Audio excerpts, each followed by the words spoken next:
एक स्तंभ है, इसमें विष्णु, गणेश जी और सूर्य भगवान, और आप देखेंगे ये खेत के बीच में खड़ा है।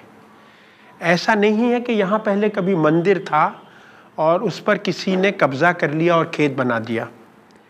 ये खेत ही मंदिर की तरह है, इसलिए उसकी प्रशंसा में ये स्तंभ लगा हुआ है। ये 500 साल पुराना खेत है, इसको खडीन कहते हैं। डेजर्ट में 3 इंच पानी गिरता है कुछ इलाकों में, मक्का भी पैदा नहीं हो सकता आसानी से। वहाँ ये अगर आप बाली देखेंगे, आप ही के लिए एक अलग से उसको फोकस में किया है, ये गेहूं की बाली है।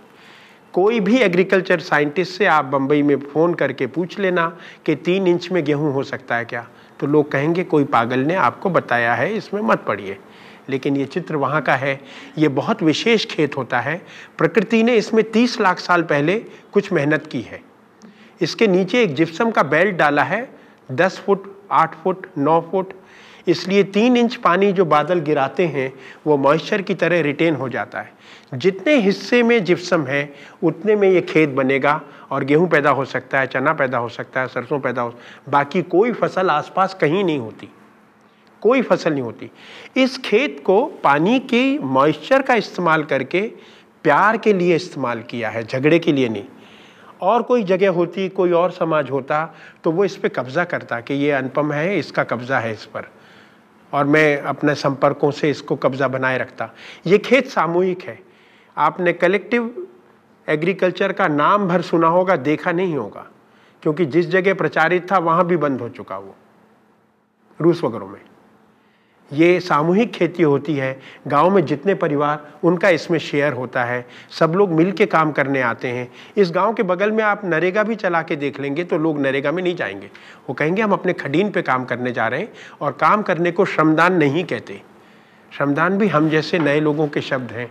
उसमें मुझे एक मित्र ने बताया गाँव के कि दान में भी घमंड की बदबू जुड़ जाती है। ये हमारे घर का काम है।